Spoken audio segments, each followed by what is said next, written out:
पे history classes में आपका स्वागत है। आज हम बात करते हैं चैप्टर 2 राजा किसान और नगर के सेकंड पार्ट की। इसमें हमारा सबसे पहला टॉपिक आता है सरदार। ये सरदार कौन होते थे गाइस? जैसे उत्तरी भारत में राजाओं के द्वारा शासन हो रहा था, उसी समय दक्षिण भारत में सरदारों के द्वारा शासन चलाया जाता था। अब ये सरदार होते कौन थे कि सरदार एक शक्तिशाली व्यक्ति होता था जिसका पद वंशानुगत भी हो सकता था और नहीं भी। वंशानुगत का मतलब क्या होता है? वंशानुगत का मतलब होता है बाप बेटा उसका बेटा, इस प्रकार से। तो उनका पद वंशानुगत भी हो सकता था और नहीं भी। सरदार के अगर हम कार्यों की बात करते हैं तो वह विशेष अनुष्ठान का संचालन करते थे, युद्ध के समय में नेतृत्व करते थे और विवादों को सुलझाना भी सरदार का काम होता था। सरदार जो होते थे वो राजाओं की तरह टैक्स नहीं लेते थे, बल्कि वो भेंट के रूप में सामान लिया करते थे। अगर आपको इसका एग्जाम्पल के तौर पर समझना है तो गाइस, आपने वीर मूवी देखी होगी सलमान खान की, तो उसमें वो सरदार का रोल अदा करते हैं। अब हमारा नेक्स्ट टॉपिक है दैविक राजा। दैविक राजा राजाओं के लिए उच्च स्थिति प्राप्त करने का साधन विभिन्न देवी देवताओं के साथ जुड़ना होता था। गाइस, राजा जो होते थे समाज में अपनी स्थिति को ज़्यादा से ज़्यादा प्रभावशाली बनाने के लिए, लोगों पर अपना प्रभुत्व बढ़ाने के लिए वो अपने आप को देवताओं से जोड़ दिया करते थे। इसीलिए बहुत सारे राजा क्या करते थे, अपने नाम के आगे देवताओं का नाम लगा दिया करते थे, जिससे समाज में उनका प्रभाव पड़ता था। इन्हीं में से एक थे कुषाण शासक। कुषाण शासक अपने नाम के आगे देवपुत्र लगाते थे, यानी देवताओं का पुत्र। इस प्रकार से राजाओं का समाज में काफी प्रभाव बढ़ जाता था। अब बात करते हैं नेक्स्ट टॉपिक की, उपज बढ़ाने के तरीके, कि उपज बढ़ाने के क्या क्या तरीके थे। लेकिन उससे पहले गाइस हम कुछ और बात करेंगे कि भाई उपज बढ़ाने के तरीके क्यों ढूंढे गए, किसानों ने क्यों अपने खेती के तरीकों में परिवर्तन किया। तो जैसे हम जानते हैं कि राजा महाराजाओं के बारे में जानकारी के लिए हमारे पास विभिन्न स्रोत हैं, यानी कि जितने भी अभिलेख, जो भी पुरातत्व, जो भी पुरावस्तु में प्राप्त हुई हैं, उनसे हमें सिर्फ राजा महाराजाओं से रिलेटेड ही बातें पता चलती हैं। आम जनता के बारे में, आम समाज के बारे में हमें कोई भी जानकारी प्राप्त नहीं होती है। इसके लिए इतिहासकारों ने एक नया रास्ता ढूंढा और उन्होंने कुछ कहानियां प्रचलित थी उनसे उन्हें जानकारी इकट्ठी करनी शुरू करी। जैसे पंचतंत्र की कहानियां थी, जातक की कहानियां थी। इन कहानियों से उन्होंने समाज के बारे में जानना शुरू किया। इसमें से कहानी आती है जातक में से, गणतेंदु नामक एक कहानी थी। इस कहानी में क्या होता है कि जो जनता होती है वो राजा से काफ़ी दुखी होती है, तो राजा जनता में अपनी छवि को जानने के लिए भेष बदलकर जनता के बीच में जाता है। जब जब राजा जनता के बीच में जाता है तो जनता राजा को काफ़ी भला बुरा कहती है और उससे कहती है कि रात में तो डाकू आके लूट लेते हैं और दिन में राजा के जो सिपाही हैं वो टैक्स वसूल करने आ जाते हैं। इस प्रकार से लोग काफ़ी परेशान थे। तो कुछ लोगों ने तो क्या करा, गांवों को छोड़कर जंगलों में चले गए ताकि वो टैक्स से बच जाएं, और कुछ लोगों ने गांव में रहते ही अपने खेती के तौर तरीकों में परिवर्तन किया, जिससे कि वे राजा का सारा टैक्स पे कर सके। इसीलिए उन्होंने अपने उपज बढ़ाने के नए नए तरीके ढूंढे। उपज बढ़ाने के तरीके देखते हैं। जैसे सबसे पहला आता है हल का प्रयोग। तो हल का प्रयोग उन्होंने शुरू करा था। उसमें भी जिन जगहों पर ज़्यादा बारिश होती थी तो वहाँ पर उन्होंने लोहे के फाल वाले हल का प्रयोग किया था। कुदाल का उपयोग शुरू हो चुका था। और कृत्रिम सिंचाई जैसे नहर हैं, कुएं हैं, तालाब हैं, जलाशय, इस प्रकार से उन्होंने सिंचाई के नए नए साधनों को तैयार किया। इस प्रकार उन्होंने अपने उपज बढ़ाने के खेती के तरीकों में परिवर्तन किया, जिनसे उनकी फसलों में वृद्धि होने लग गई थी। और जो राजा टैक्स उनसे इकट्ठा करते थे वो राजा को टैक्स भी पे कर देते थे और उनके पास भी बच जाया करता था। भूमिदान। भूमिदान का मतलब होता है भूमि को दान में देना। इसका पता भूदानों का उल्लेख हमें अभिलेखों से मिलता है। अक्सर जो भूमिदान हुआ करते थे वो धार्मिक संस्थाओं और ब्राह्मणों को दिए जाते थे। अब इतिहासकारों ने बात करी कि भाई ये भूमिदान क्यों दिए जाते थे, इसके पीछे क्या वजह थी।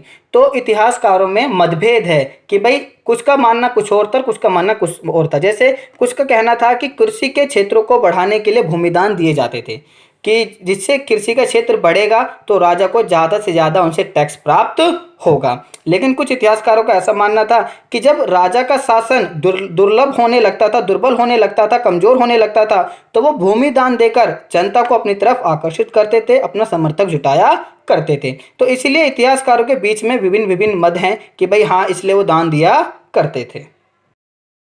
एक अभिलेख से पता चलता है कि एक रानी थी प्रभावती गुप्त, जो चंद्रगुप्त द्वितीय की पुत्री थी। उन्होंने भी भूमिदान दिया था। अब हम बात करते हैं सिक्कों की कि भाई जो सिक्के थे वो क्यों चलाए गए, सिक्कों से क्या क्या फ़ायदा हुआ। गाइस पहले जो व्यापार होता था वो वस्तु विनिमय प्रणाली के द्वारा होता था, वस्तु के बदले वस्तु। तो इसमें काफ़ी समस्या उत्पन्न होती थी। उसके बाद 6ठी शताब्दी ईसा पूर्व में कुछ राजाओं ने सिक्के बनाए जिन्हें आह सिक्के बोला जाता था। आह सिक्के जो चांदी और तांबे के बने हुए होते थे, इनका चलन किया गया जिससे व्यापार में काफ़ी सहायता पहुंची थी। उसके बाद कुछ और शासकों ने भी सिक्के जारी किए, जैसे कि हिंद यूनानी शासकों ने जारी किए थे। शासकों की प्रतिमा और नाम के साथ वाले सिक्के हिंद यूनानी शासकों ने जारी किए थे। गाइस हिंद यूनानी शासक कौन थे? हिंद यूनानी शासक वो थे भारत के पश्चिमी इलाके में यूनान के राजाओं ने हमला करा था और वहां पर अपना शासन स्थापित किया था, इसीलिए उन्हें हिंद यूनानी शासक कहा जाता था। उसके अलावा अगर हम बात करें तो कुषाण शासकों ने भी सोने के सिक्के जारी किए थे। अभिलेख, अभिलेख किन्हें कहते थे? अभिलेख उन्हें कहते हैं जो पत्थर, धातु, मिट्टी के बर्तन जैसी कठोर सतहों पर खुदे हुए होते थे। गाइस हमें सबसे ज़्यादा जो अभिलेख प्राप्त हुए हैं वो अशोक कालीन प्राप्त हुए हैं। अशोक के समय के सबसे ज़्यादा अभिलेख हमें प्राप्त हुए हैं जो 2 भाषाओं में लिखे हुए थे, ब्राह्मी लिपि में और खरोष्ठी लिपि में। अब बात करते हैं कि ब्राह्मी लिपि और खरोष्ठी लिपि को किसने पढ़ा और कैसे पढ़ा। तो ब्राह्मी और खरोष्ठी लिपि को गाइस ईस्ट इंडिया कंपनी के एक अधिकारी थे जेम्स प्रिंसेप ने 1830 के दशक में इन लिपियों का अर्थ निकाला था। ब्राह्मी लिपि को कैसे पढ़ा गया था? तो गाइस इसके लिए इतिहासकारों ने एक तरीका ढूंढा। उन्होंने क्या करा कि जो हमारी आधुनिक देवनागरी लिपि और बंगाली लिपि है उसके अक्षरों को ब्राह्मी लिपि के साथ तुलना करी और तुलना करने के बाद उन्होंने शब्द को शब्द से मिलाकर ब्राह्मी लिपि का अर्थ निकाला। लेकिन खरोष्ठी लिपि का अर्थ निकालने के उन्होंने दूसरा तरीका अपनाया था। गाइस हिंदू यूनानी शासकों के द्वारा जो सिक्के जारी किए गए थे उन सिक्कों में 2 भाषाओं से राजाओं के नाम लिखे हुए थे, जैसे यूनानी भाषा में और खरोष्ठी लिपि में। तो यूनानी विद्वानों के साथ मिलकर इतिहासकारों ने क्या करा कि यूनानी भाषा और खरोष्ठी भाषा के अक्षरों को मिलाया और मिलाने के बाद उन्होंने खरोष्ठी लिपि को पढ़ा। गाइस जब ये ब्राह्मी लिपि और खरोष्ठी लिपि को पढ़ लिया गया था तो हमने सारे अभिलेखों को पढ़ा और उनसे हमें बहुत सारी भारत के इतिहास की जानकारी प्राप्त हुई थी। और अभी बहुत सारे अभिलेख ऐसे भी हैं जिनको हम नहीं पढ़ पाए हैं, क्योंकि अभिलेखों से हमें बहुत सारी जानकारी प्राप्त हुई, उसमें कुछ समस्याएं भी थीं कि जो अभिलेख होते थे वो हमें सिर्फ उतनी ही जानकारी दे पाते थे जितनी उनमें लिखी हुई होती थी, उनसे आगे की जानकारी हम प्राप्त नहीं कर पाते थे।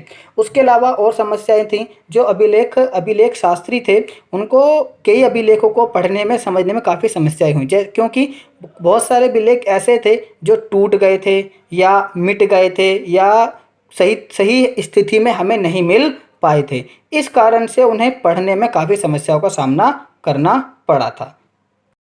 तो गाइस हमने ये चैप्टर 2 कंप्लीट कर लिया है। इसके जितने भी महत्वपूर्ण टॉपिक्स थे जिनसे एग्जाम में क्वेश्चन पूछे जाते थे वो हमने पूरे कर लिए हैं।